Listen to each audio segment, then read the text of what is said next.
Assalamualaikum warahmatullahi wabarakatuh. Perkenalkan, saya Debbie Wijayanti, mahasiswa PPL IAIN Salatiga. Beberapa pekan ke depan, saya akan mendampingi anak-anak dalam pembelajaran pendidikan agama Islam dan budi pekerti. Untuk mengawali pembelajaran hari ini, mari kita membaca basmalah bersama-sama. Bismillahirrahmanirrahim. Selanjutnya, kita masuk ke bab 2, yaitu pernikahan. Sebelum masuk ke materi, mari kita tadarus terlebih dahulu mengenai pernikahan, yaitu Quran Surat An-Nahl ayat 72. Bismillahirrahmanirrahim. Wallahu ja'ala lakum min anfusikum azwajan wa ja'ala lakum min azwajikum banina wa hafadatan wa razaqakum minat thayyibat. Afabil batil yu'minuna wa bi ni'matillahi hum yakfurun. Shadaqallahul adzim. Menganalisis dan mengevaluasi ketentuan pernikahan dalam Islam. Pernikahan adalah sunatullah yang berlaku umum bagi semua makhluk Allah. Al-Quran telah menyebutkan dalam Quran Surat Az-Zariyat ayat 49, yaitu Islam sangat menganjurkan pernikahan.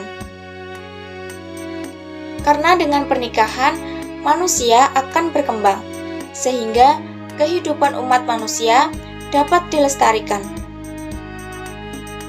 Allah SWT mensyariatkan pernikahan sebagaimana dalam Quran Surat An-Nahl ayat 72, bahwa menguatkan bagi orang yang merasa belum sanggup agar tidak khawatir karena belum cukup biaya. Dengan pernikahan yang benar dan ikhlas, Allah SWT akan melapangkan rezeki yang baik dan halal untuk hidup berumah tangga. Pengertian pernikahan.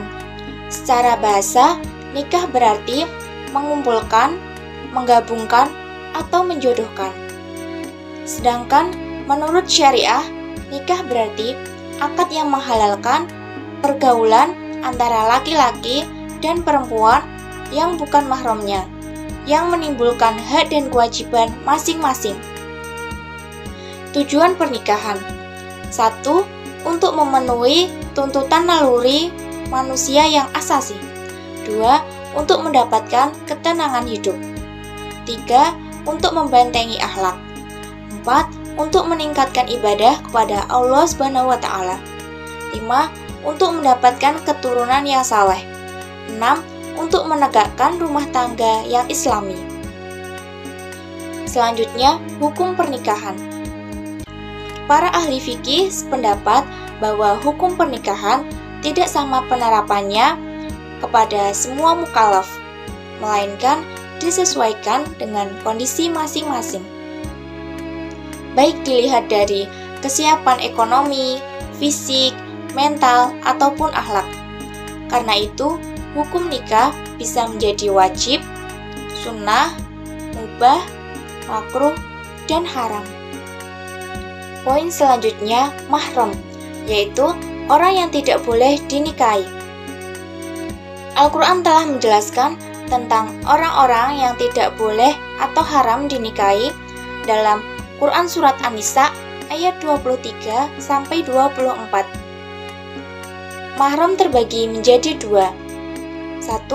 Mahram mu'abbad, yaitu wanita diharamkan untuk dinikahi selama-lamanya, seperti keturunan, satu susuan, mertua perempuan, anak tiri jika ibunya sudah dicampuri, bekas menantu perempuan, dan bekas ibu tiri. 2.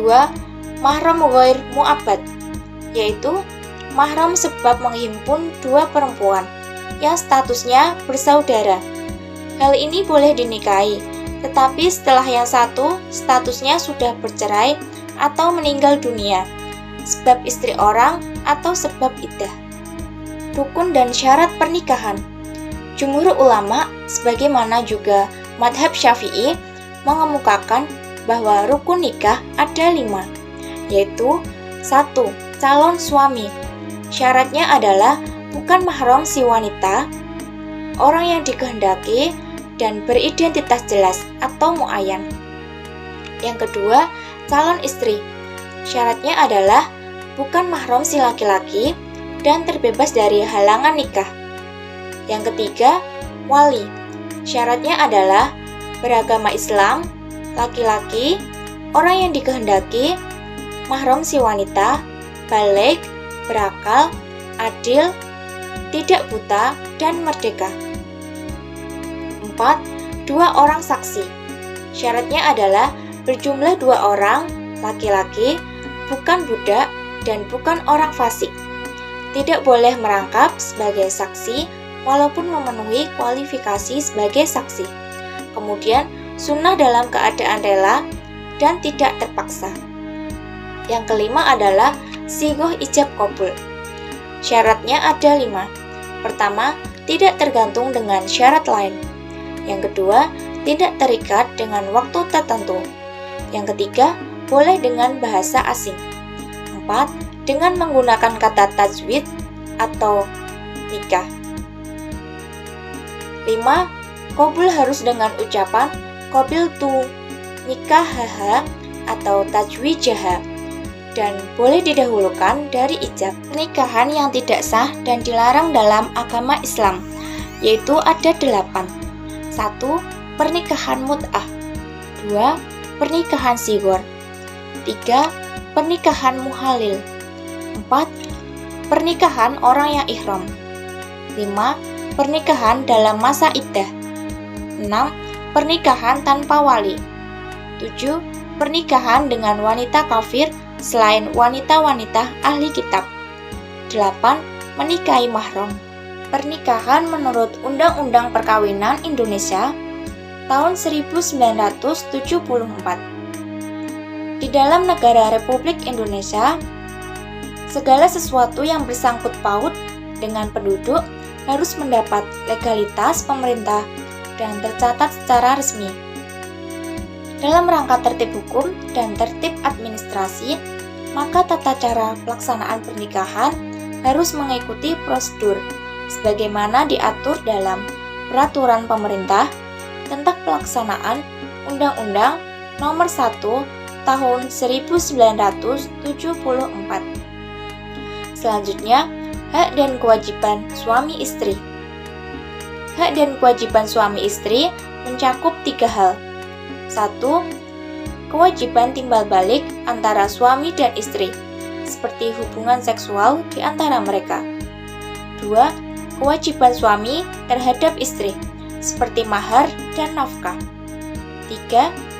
Kewajiban istri terhadap suami, seperti taat kepada suami. Poin yang terakhir yaitu hikmah pernikahan. 1. Terciptanya hubungan antara laki-laki dan perempuan yang bukan mahram dalam ikatan suci yang halal dan diridhoi Allah Subhanahu wa Ta'ala. 2. Mendapatkan keturunan yang sah dari hasil pernikahan. 3. Terpeliharanya kehormatan suami dan istri dari perbuatan zina. 4. Terjadinya kerjasama antara suami dan istri dalam mendidik anak dan menjaga kehidupannya. 5. Terjadinya silaturahim antara keluarga besar, pihak suami, dan pihak istri. Terima kasih atas perhatian anak-anak. Mari kita tutup pembelajaran hari ini dengan bacaan hamdalah bersama-sama. Alhamdulillahirabbil alamin. Kurang lebihnya mohon maaf. Wassalamualaikum warahmatullahi wabarakatuh.